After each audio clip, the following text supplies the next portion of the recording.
เนาะเอาอาจารย์เด้อสบายดีปีใหม่ของขวัญปีใหม่ย้อนหลังเด้อพี่น้องเด้อเนาะกับบ่มี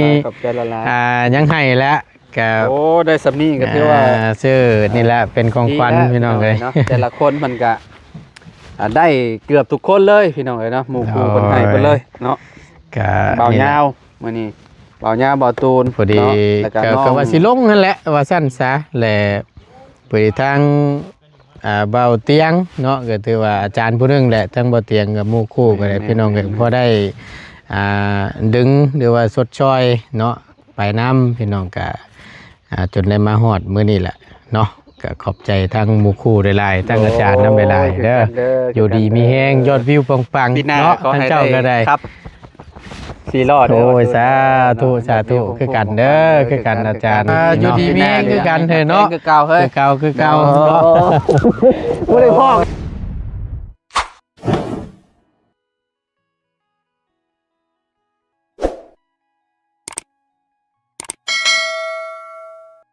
ฮะมีอย่างเด้บาทนี่ไปใช่น่ะ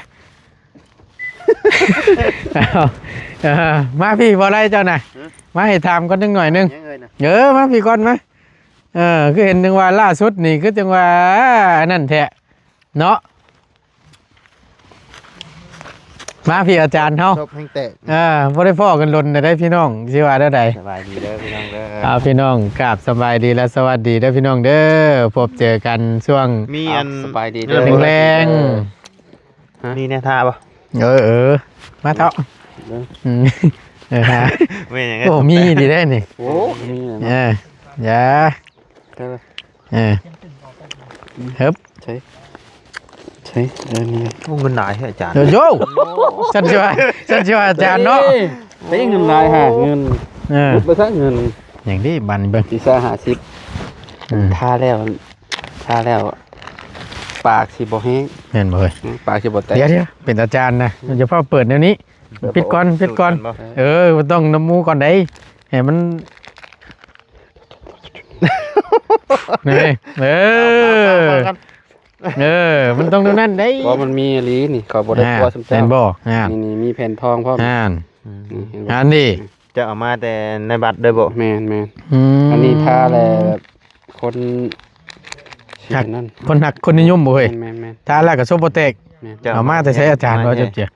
บูชามาสาธุฉันเด้อพุทธังบังตาสำคัญบังตาเอายังสิมาบังโยมเพิ่นก็บ่เห็นแล้วบ่บังแนวมันบ่ดีเด้แนวมันดีๆก็เปิดได้เนาะเห็นว่าก็ได้ให้บังอยู่เนาะท่าเปิดได้บ่ท่าแล้วจงจะแตกท่าแล้วจงจะแตกเอาของดีสบายดีเด้อโดยโอ้ใส่หลายแท้อันนั้นได้อันมันสิมันดีเด้แต่ว่าซบบ่แตกเด้ข่อยก็รูปไปเบิดแล้วแถวข้างกิ้งนี่มันจะบ่แตกมันจะบ่แตกนี่แม่นมันดีมันดีซบบ่ลายแตกลายแตกเดี๋ยวบ่แตกไปใช้กินในมะขามแม่นก็บอกอยู่ต่ำๆอยู่เนาะแตกคือพอดีมื้อนี้ทางอาจารย์เฮาก็มาฮอดจอดถึงเป็นที่เรียบร้อยพี่น้องเนาะหลังจากที่นัดกันลายมื้อเนาะหลังจากที่นัดกันลายมื้อเนาะก็ช่วงนั้นก็พุ่นแล้วอยู่เหนืออยู่เซโปนไปเลยได้ฮะมื้อไปเลยได้คืนนี้แหละไปมาเนาะบ่ว่าอาจารย์มาก่อนบ่ได้บ่จะคืนแล้วมานอนน้ำลูกน้ำเมียน่ะ2คืน2คืน3คืนนี้มื้อนี่เดินทางก่อนมื้อใดสิลงมาอีกบาดนี้ประมาณอาทิตย์นึงพุ่นละประมาณอาทิตย์นึงใกล้ๆบุญที่20พุ่นบ่บุญวันชาตินี่แหละเนาะลงมาอุดหนุนนี่นะลงมาอุดหนุนนะอุดหนุนเนี่ยบอกว่าต้องเบิ่งว่าเราสิพาลูกพาเมียมาเที่ยวบ่เจ้าสินั่นบ่ฮะแน่นี่ถึงแล้วอ้ายยังบ่ได้เบิ่งคลิปอยู่เบิ่งคลิปเฮาต้องเบิ่งคลิปเบิ่งหยังก่อนแล้วเอาพี่น้องเอ้ยก็พอดีละทั้งบ่ตูนก็สิได้แจ้ง FC นำก็คือสิได้เห็นแล้วล่ะนำซ่องของน้องนิวที่ได้ถ่ายลงไปคือจังซี่แบบว่างานบุญที่จะฮอดนี่อาจารย์เลยก็เนื่องจากว่าทางน้องนิวน้องเป็นชวนทางข่อยและเบาได้เบาเงาก็ว่าหาได้ไล่เสริมว่าสั่นและเห็ดอันโบกรถ เป็นหยังอ้ายว่าซั่นมาลองเบิ่งเนื่องจากว่าน้องเพิ่นก็เคยเฮ็ดเคยผ่านมานะเพราะฉะนั้นแหละก็สิลองเฮ็ดเบิ่งว่ามันสิเป็นแนวใดนะ ตอนแรกก็ก่อนสิส่วนให้เพิ่นก็เห็นเนาะทาง โดย มันก็รายได้บ่เข้าพี่น้องเอ้ยเนาะโฆษณาก็บ่มีก็เลยว่าไผก็งำหัวพอไผนะพี่น้ โด อง ย ก็เลยว่าบ่นิวก็มีโอกาสมาเนาะมันก็สิฮอดงานบุญแล้วก็มีเพิ่นให้ประมูลภาครถเนาะทางบ่นิวก็เลยว่าตัดสินใจประมูลแล้วก็มาชวนอ้ายเพิ่น เจ้า ไปเฮ็ดไปหาน้ำกัน พอได้มาเติมน้ำมันไปหาสวยคนต่อหั่นนะ ลองเบิ่ง ลองเบิ่ง เนาะ แต่บ่นิวนี่ก็เฮ็ดมาแล้วหลายปีแล้ว จักเทื่อแล้วน้องเฮ็ดก็ เฮ็ดอยู่งานนี่2 ปี แต่เฮ็ดอยู่งานอื่นน่ะนับบ่ถ้วนแล้ว ๆคือน้องเพิ่นนี่ก็ เป็นงานใหญ่เด้ เคยไปเคยเฮ็ดเคยเลิศมานะพี่น้องเนาะแล้วทางบ่ตูนก็ได้สิลองเบิ่งว่าซั่นซะเนาะเอา FC เนาะอยู่ใกล้อยู่ไกลหรือว่าผ่านไปผ่านมาเที่ยวการเที่ยวงานวันที่19 20สิฮอดนี่เนาะเชิญชวนมาเที่ยวมาดินรถล่างก็มาฝากมาต้อนได้เด้อพี่น้องเด้อเนาะเตรียมสถานที่ไว้ให้อยู่ว่าซั่นซะเนาะ สวยงาม แม่นคือทางอาจารย์นี่มาคำพาลูกพาเมียมาก็สิเบิ่งให้อย่างดีดอกรถก็ได้ก็ฮะ บ่แพงเนาะ คาราเช้าอ่ะ คือกระจังว่านี่แหละฟังเบิ่งนี่แหละคำอาจารย์นี่ก็ได้ โอ้ว่าสิเบิ่งข้างแน่ว่ะ เอาพิเศษเด้ เอาพิเศษ จอดมองหน้าไอ้นั่นเด้ VIP ว่ะ ฟังเบิ่งเนาะ ออกง่ายออกสะดวก แม่น รวดเร็ว เอาเนาะก็ เข้าไปหาเมื่อหาเมียหาหยังก็ออกง่ายนะพิเศษหั่นนะ แม่น ประมาณวันที่20เนาะ19 20เนาะ แม่น เพราะว่า สองมื้อนิดๆนะ วัน แต่ว่า วันชาติได้เนาะเฮ้ยเนาะ งานเพิ่นเริ่มน่ะก็ก่อนนั่นแหละ14อยู่ วันชาติได้ วันหยังหึ วันชาติอยู่ที่2ธันวา แม่น บุญ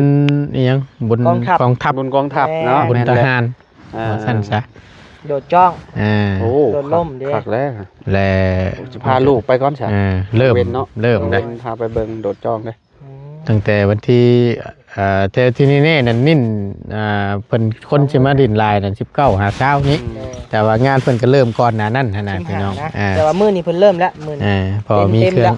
มีของก็ยังลงเนาะ มื้อนี้วันที่14 12 12เป็นฮอด14ไว้เถอะ โอ้ยอยากฮอดไวแล้ว ไว้อย่างนี้ มื้อนี้ ว่า ได้เงินเด้ วันนี้เลยอยู่ประมาณ เงินใช้ 4 5มื้อเนาะอยู่พุ่น จั ป ง ระ มื้ มาณ อก็ 4 5มื้อซะเนาะเพราะว่ามื้อนี้12 13 14 15 16 17 18 19หาเด้ก็ลงมาพอดีเอาประมาณ5-6มื้อซะเนาะ ลาวๆนี้ แม่นอยู่ในลาวๆนี่แหละเนาะพี่น้อง เวิ้นสิเดินทางขึ้นเหนือว่าติ แม่นเดินทางแล้วเพราะว่าอยู่บ้านเขาก็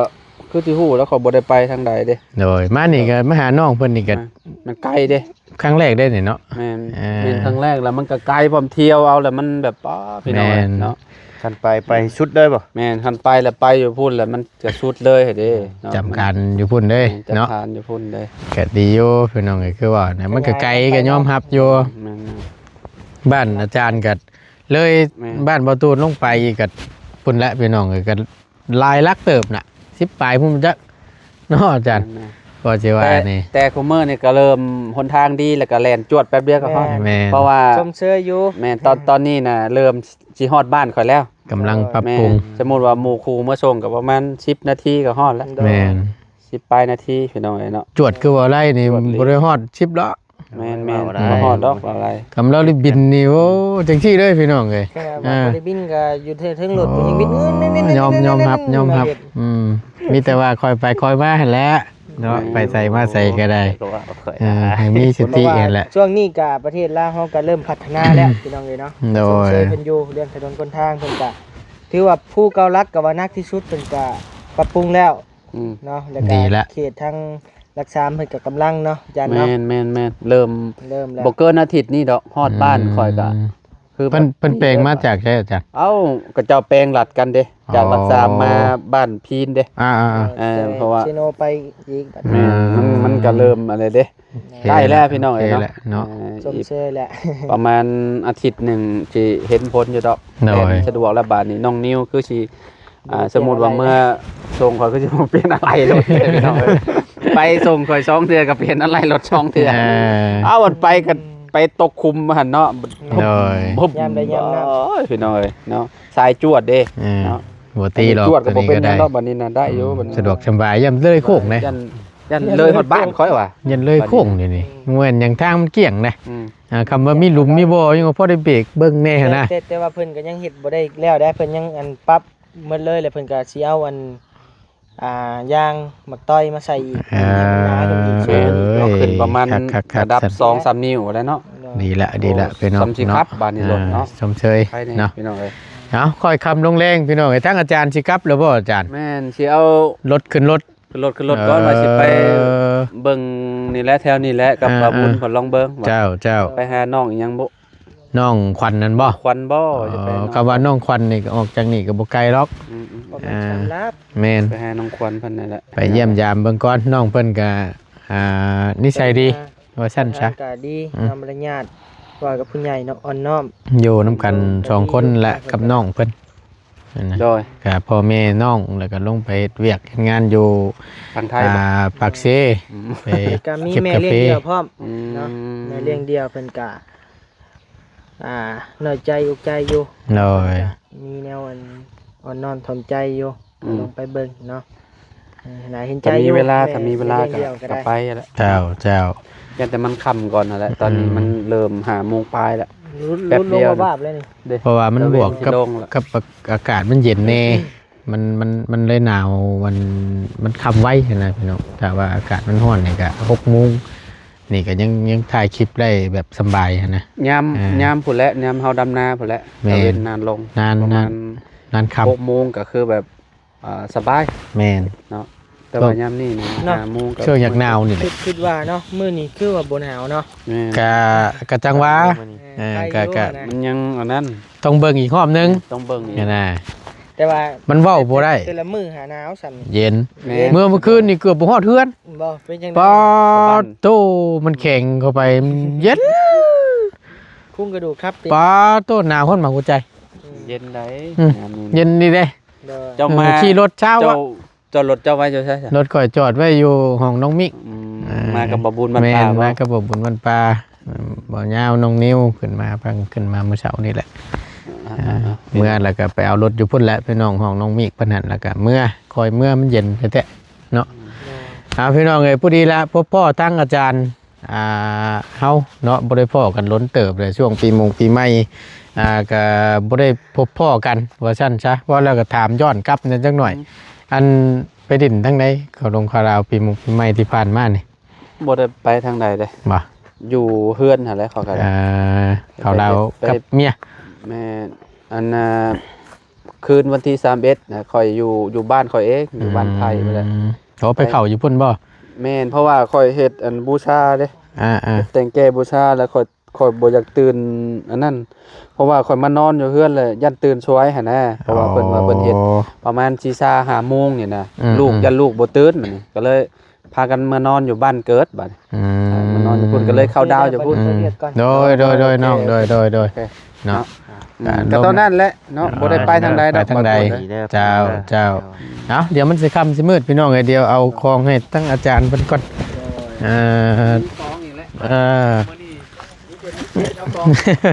เฮ็ดได้สันเนาะมันนั่นเด้พี่น้อง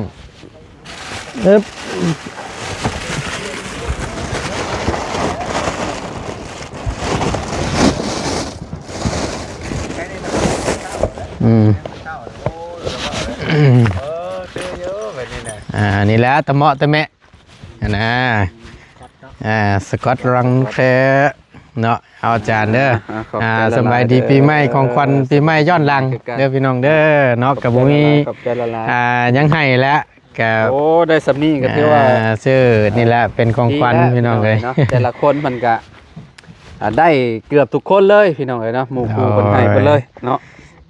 เบายาวมื้อนี้เบายาวเบาตูนเนาะแล้วก็น้องบ๊อบบี้เพิ่นก็ให้ชุดก่อนๆกับบ่าวบุญสารวัตรพี่น้องเอ้ยนะเพิ่นเจอกันอยู่พุ่นแหละไปนำกันเด้พี่น้องเอ้ยเนาะก็เลยได้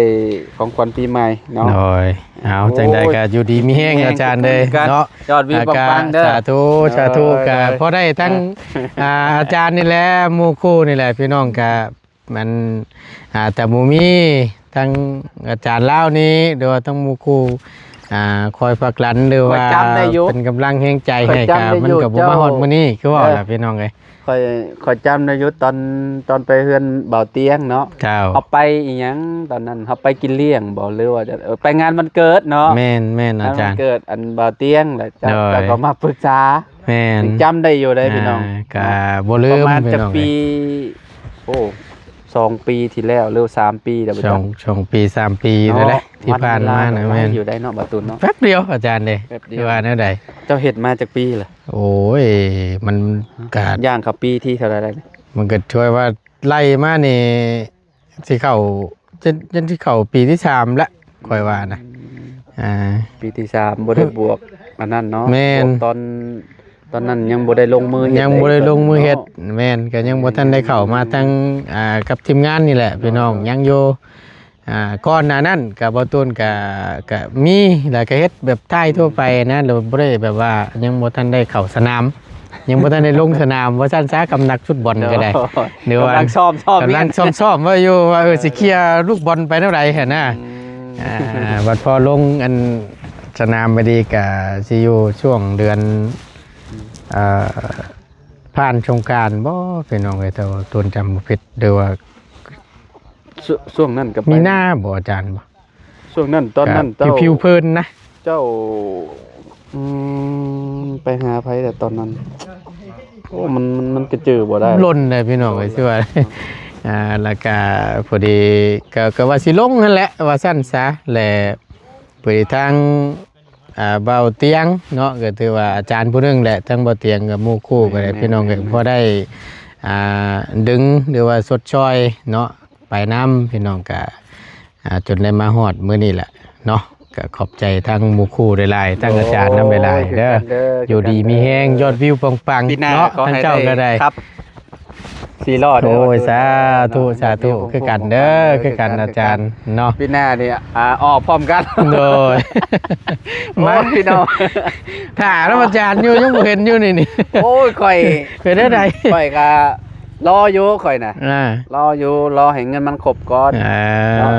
หาไปอีกก่อนพี่น้องเพราะว่าคันว่าซื้อตอนนี้ก็ซื้อได้พี่น้องเอ้ยเนาะซื้อ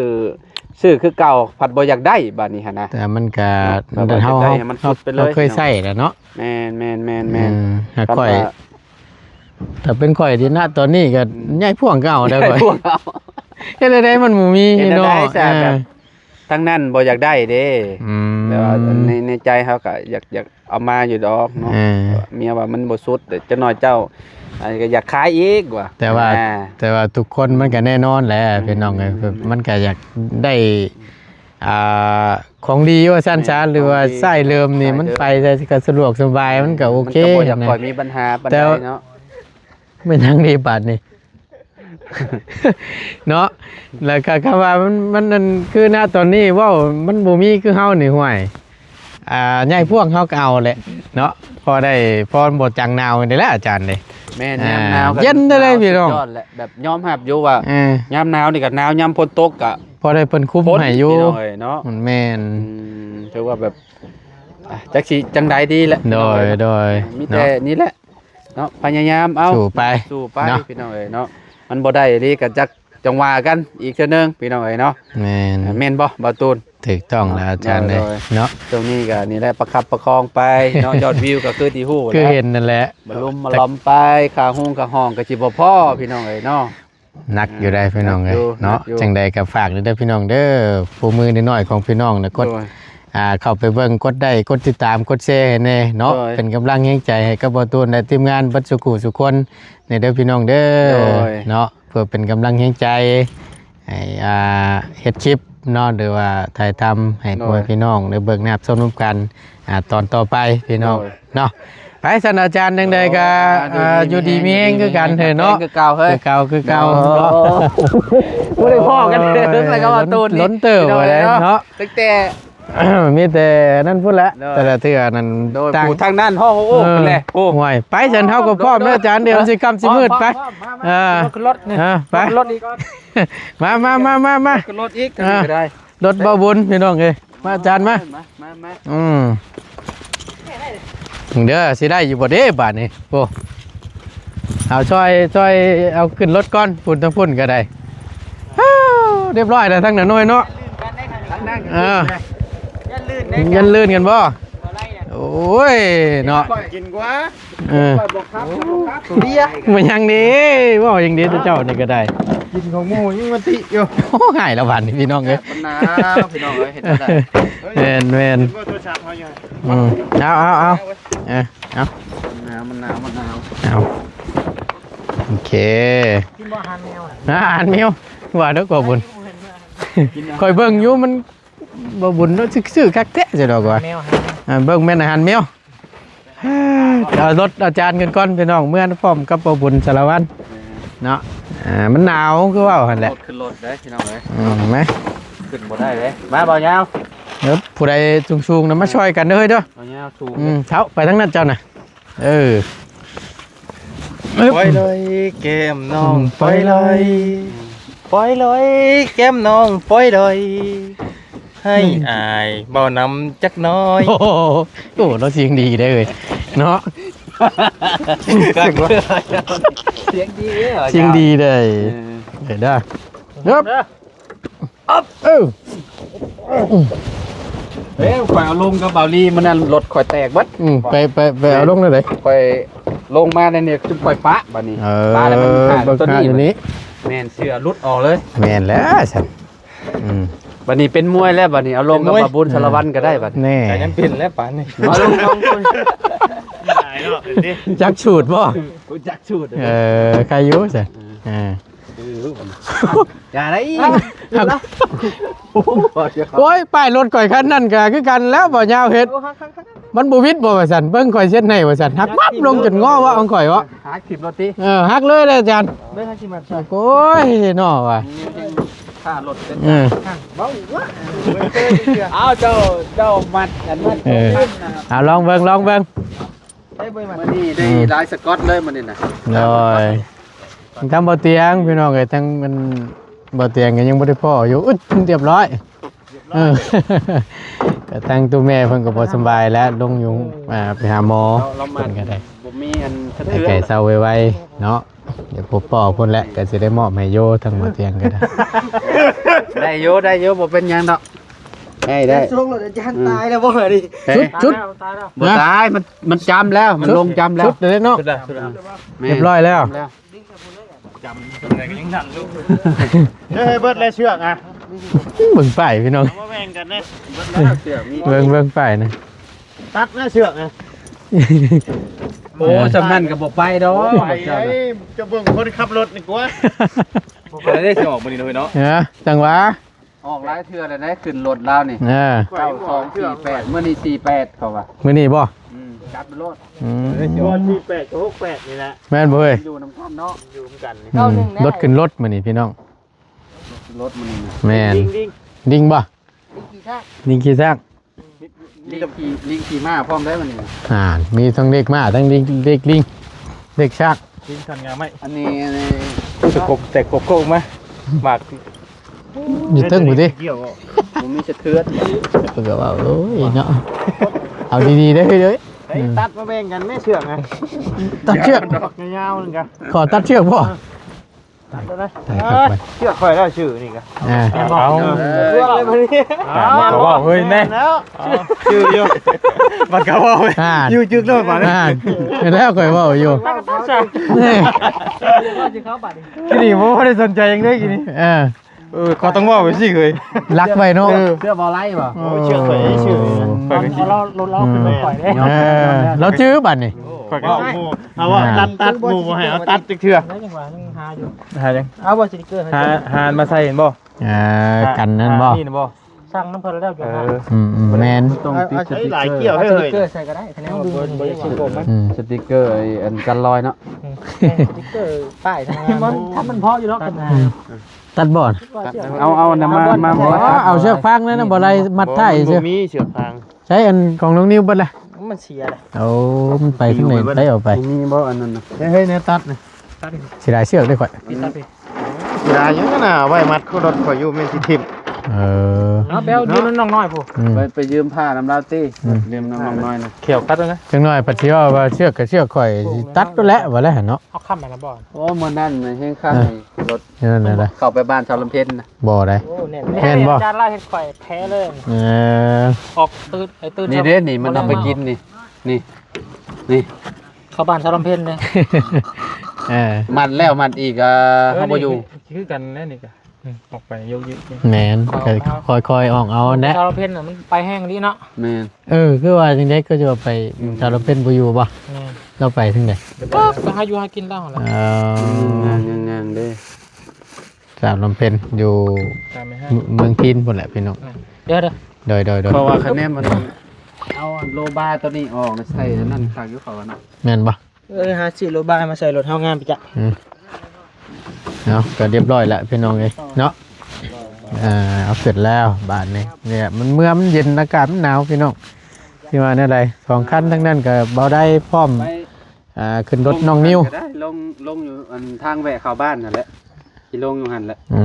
ม เป็นประบุญไปฮอดเทือนดอก อืม พากันลงอยู่หั่น ทางดีอยู่เด้อเดี๋ยวจะมาส่งกัน ทางก็นั่นอยู่เด้มันโอเคอยู่แล้ววะทางน่ะ เหยียบแป๊บเดียวก็ฮอดแล้ว แม่ เพ น ราะว่ามัน เพิ่นชอมแซมน่ะเด้ แซมเลยเด้ โดย มันบ่คือตะกี้ตอนน้องนิวไปเนาะสมัยเจ้าไปตอนนั้นน่ะโอ้เอาสมัยแล้วเนาะมันสิแบบแตกต่างกันเด้หนทางน่ะ แต แบ ก บ ต่างกันเลยติ แม่นแม่น ค่อยขี่มาก็เล็งไวๆก็ยังได้เด้ของมัน แม่น ยก 70 80นี่ก็ธรรมดาแล้วเนาะ คือว่าแบบไว จะยันให้ เนาะ คือสิจับหน้าผากครับ โตคือเพื่อนนี่จะกิน เอางอมเอาคมมาที่เฮ้ย ใส่หน้าผากตัวเองอะติ ได้แล้วบาดนี้ อืม อยู่มันหักเนาะ แม่น ได้หมู่เด้อ ปุดลงให้ได้ติ เรียบร้อยแล้วบาดนี้เนาะ โอเคสนอพี่น้องเนาะไปสามุกูน้องขอลำลาแหละจบคลิปก่อน อยู่ดีมีแฮงพี่น้องเอ้ยขอบคุญขอบคุณหลายๆสบายดีพี่น้องเนาะไปช่วงแรงๆเด้อพี่น้องเด้อไปบ่บุญไปค่อยไปค่อยมาเด้อโดยขอบคุณหลายๆพี่น้องเนาะสำหรับคลิปนี้บ่ตูนลาแล้วพี่น้องสบายดีเด้อ